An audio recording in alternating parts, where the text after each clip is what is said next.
In New Zealand, a trial has begun of 3 companies and 3 individuals blamed for the death and injury of tourists in the White Island volcanic eruption. The blast in December 2019 killed 22 people. 17 of them were Australians. A court has been told the victims were given no warning at all of the risks they were taking on. Flying boulders, poisonous ash, scorching temperatures, and 47 fragile humans standing in the way.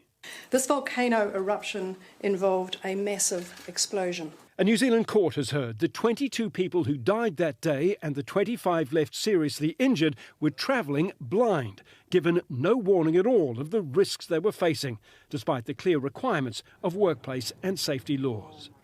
People talk about visiting the island.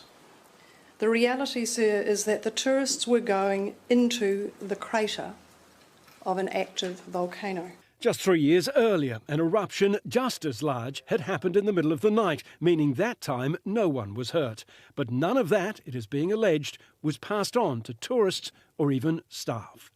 The end result was that tourists and workers went to the crater of an active volcano without being advised properly of the risks. They were not prepared, not warned, not dressed for the firestorm that was coming. So this is not a complicated prosecution. Despite the staggering death toll, there are no criminal charges in play. Of the 13 entities pursued through the courts, 6 have already pleaded guilty and 1 saw the charges dropped. The 6 that remain face fines potentially into the millions of dollars, but no jail time. The island is privately owned by the Buttle brothers, who were minting it, making $1 million a year selling visiting rights to tour operators through their private company WML. WML was obliged to understand the risks of what it was doing.